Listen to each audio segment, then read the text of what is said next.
from everyone. I'm Cy Hoekstra. This is Deep Sigh, humor in my adventures in blindness. Thank you so much for joining me today. Today we're talking about my experiences with disability airport escorts and how incredibly bizarre they are. If you want to support what I'm doing here, if you enjoy this and you want it to continue, please go to deepsy.net. That's deepsy.net. You can join my free mailing list there and get all of these, the text versions of these posts in your inbox, in your email inbox, or in the Substack app, whatever you prefer. You can also become a paid subscriber and get all of those things a month earlier than everybody else. And there will eventually be some other bonus content that I'm working on as well. But that's what it is for now to try and make this sustainable. There are like 25 paid subscribers right now, which is incredible. I am so thankful for those people. That's how many there are at the time of recording. I probably need like 200 to make this sustainable. So if you could, if you enjoy this and you have the means, could you please sign up as a paid subscriber? I so very much appreciate it. And so do all the other people who enjoy this.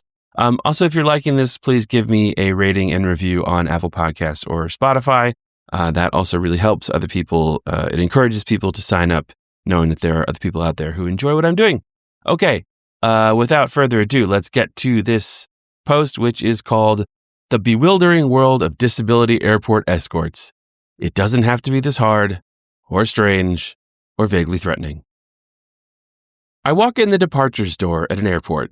Which airport it is doesn't really matter. Neither does the airline. I know generally what is about to happen. The first part is the check-in counter dance. The opening section goes like this. I tell the agent at the counter that I need assistance to the gate. They contact someone and tell me to wait for, quote, 5 minutes, or, quote, 15 minutes, or, quote, until someone is available, or, quote, a bit. All of these phrases mean the same thing, including the ones with allegedly concrete numbers of minutes. Quote, I don't know when or if anyone is coming for you. So I stand in the vicinity of the counter, or sometimes a designated area for passengers waiting for escorts, the disabled, the very old, and the very young. The waiting is fraught. It's full of calculations about what to do if the escort doesn't materialize. I start with my plane's departure time and work backwards, estimating how long security and walking through the terminal will take to decide when I need to start bugging the check-in counter people about where the escort is. There are a lot of unknown variables in this equation. I know with an airline escort, I'll skip most of the security line, but I don't know how far it is to the gate or how effective my prodding the check-in people about the escort will be. Also, most escorts think blind people walk at the speed of an exceptionally lazy butterfly. It is usually impossible to convince them otherwise. So I have to factor in the amount of time I will waste puttering along and saying, yes, you can walk at your normal speed. No, just nodding and smiling at me wasn't the reaction I wanted. I want us to walk faster. We are walking faster? I don't think we are walking faster. It sounds like a toddler just passed us. If I poke the check-in counter people a couple times and no escort is forthcoming, I say, okay, thanks for trying. I'm just going to go myself. This is a lie. I am not going to go myself, but this lie typically sends them into a panic, which is what I want. They don't know how blind people get around, so I assume they imagine me stumbling around the terminal, lost, confused, bowling people over, screaming for help as I walk outside onto the tarmac and get run over by a plane. Or something like that, I don't know. Anyway, an escort suddenly appears. The dance enters its second section. The escort is pushing a wheelchair. There is no one in the wheelchair. The wheelchair is for me. I do not need a wheelchair. I am blind. Blind people are the ones who can't see. Our legs are fine. If I needed a wheelchair, someone would have told you that. The check-in counter person did not tell you that. Who told you that? All of this is in my head. I don't say this to the escort. The escort is just doing their job. And someone did, in fact, tell them that. I know because this has happened on every flight I've taken alone, in every airport, with every airline. It is not the escort's fault. Whose fault was it? I don't know. Rarely in any circumstance do I know. I swallow frustration with elegance and practice, because once again, there is no one to be frustrated at. The person who oversees training escorts for disabled customers is probably some checked-out career middle manager collecting a salary as the airline's senior executive director of corporate afterthoughts. I say I don't need a wheelchair. The escort asks me if I'm sure. I say yes. The third section, a moment of tension. Will they believe me? Will they insist I sit in the wheelchair? How stubborn will I have to be? Will they put my bag in the wheelchair because the wheelchair simply must play a part in this process? Will they, like that one escort a few years ago, get into an actual heated argument with me about this and spend the whole walk to my gate huffing as they try to emotionally cope with the absence of the wheelchair? I wait for the escort's response. They make a face, exhibit some body language. I see none of it. What will come of the wheelchair? The music crescendos. Oh, okay. They put the wheelchair away. The tension releases. We strike a final pose. The crowd cheers. We start moving toward the gate. I ask if I can hold on to their elbow. It's a standard request from blind people, that or the shoulder. But I have to ask because many escorts don't know that and often appear to thoughtlessly improvise ideas about how to guide me. Some examples that have all been suggested to me. Do you want to hold my hand? What? No. Do you want to walk through an airport holding a stranger's hand? Okay, well, I'll just guide you by holding your shoulders then. So you think my preference is that you manhandle me for the next half hour?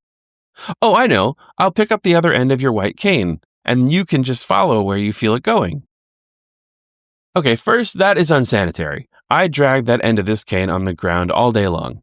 Second, the only purpose of this cane is to tell me what is in my way on the ground. If you pick it up, it can't do that anymore. We might as well throw it in the trash. And finally, zooming out a little. That's a really weird idea. Just think about going around an airport like that, like we're toddlers walking to a playground in pre-K holding a rope. Next is security, which I discovered while drafting this post is too large a topic to cover here. All I'll say now is the stories include some confounding behavior from French Canadians and me being repeatedly inspected for bioweapons. The part of the journey after security is usually the easiest. It's mostly just walking. The escorts universally insist I need to take elevators instead of escalators, which is both wrong and takes longer. But of course, I would need elevators if I used a wheelchair, and they probably still suspect I should. There can be other awkwardnesses. Sometimes they aren't great at giving me directions. Sometimes they seem grumpy, like helping disabled people is not their job, when it is literally their job. Sometimes they don't speak English. Sometimes they are teenagers. And sometimes their sense of what is and isn't normal human behavior is almost indescribable. Which brings me to one late night after I got off a plane at LaGuardia in New York. I should let you know that this story includes a guy being real weird in a bathroom, which is not so much a content warning as it is my reassurance that he doesn't do more than be real weird in a bathroom. So feel free to relax and have a good time. It's what's wrong with this guy weird, not oh no, Sai is in danger weird. Okay, let's go. I met my escort at the top of the jetway. We did the wheelchair section of the dance. He found a place to stash the chair, and we started moving toward my bus stop. He was friendly. Too friendly. It wasn't genuine. It was an attempt at professional politeness, but he was overshooting.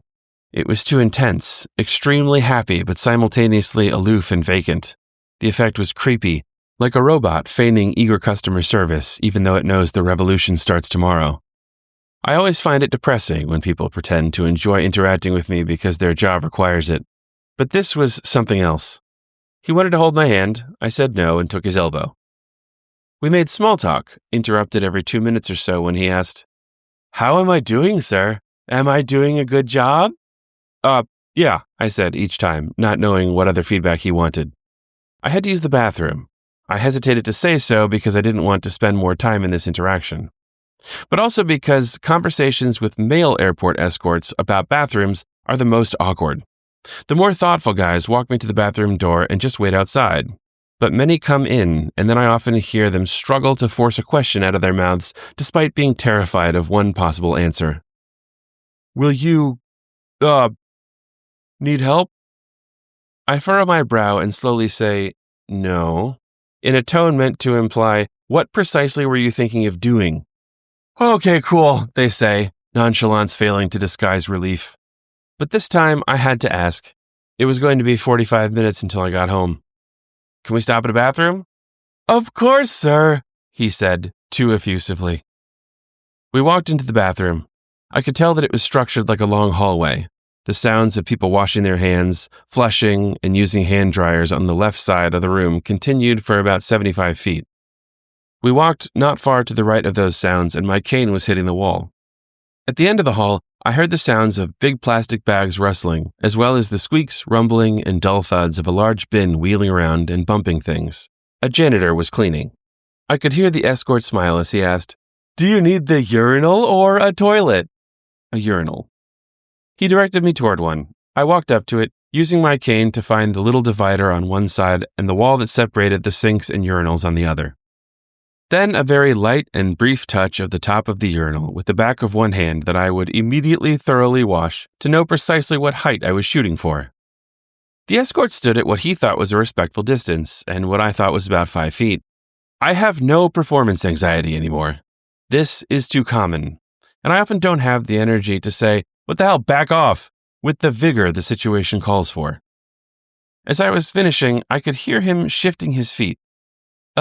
He said, sounding like he was trying to think fast about something. That can't be good, I thought. I asked him what was going on. A brief moment's hesitation. "Hold on 1 second, he said. "Don't move." He was in a rush now. "What?" I asked. The post-airplane stupor now draining away quickly, my senses sharpening. His quick footsteps went further down the hall, and I heard him say in the direction of the janitor, "Can I borrow a pair of rubber gloves?" "Oh my God," I said quietly but definitely out loud. What on earth did he want to do with rubber gloves? I already established we weren't holding hands. What did he think he was going to hold? "Thanks," the escort said, then footsteps back in my direction. For those unfamiliar, there are 2 primary risks when you're at a urinal and you, shall we say, finish up your business too quickly. The first is flinging urine. The second happens to Ben Stiller's character in There's Something About Mary. But I threw caution to the wind and probably some pee as I moved fast. I zipped up, grabbed my cane, and assumed but never verified the flush was automatic. "Wait!" the escort shouted. "Absolutely not," I muttered as I moved at an unreasonable speed toward the area where I could hear water running in sinks. I didn't know what he was planning, so I was just going to do everything I could immediately. I got to the sink and used both hands to rapidly cycle through feeling the places I usually find soap. Found it. As the automatic dispenser squirted into one hand, the other hand quit the soap search to figure out if the sink was also automatic. The water started flowing, and I put my hands under. I heard his footsteps slow about 10 feet behind me. "Oh, you are good at this."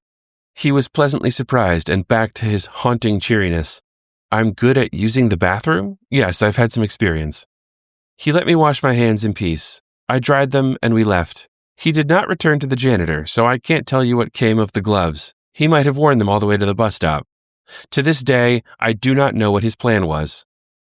We started walking again. A few seconds later, he asked again, "Am I doing a good job, sir?" It had been a long travel day, and I was tired. I took a deep breath. "Sure."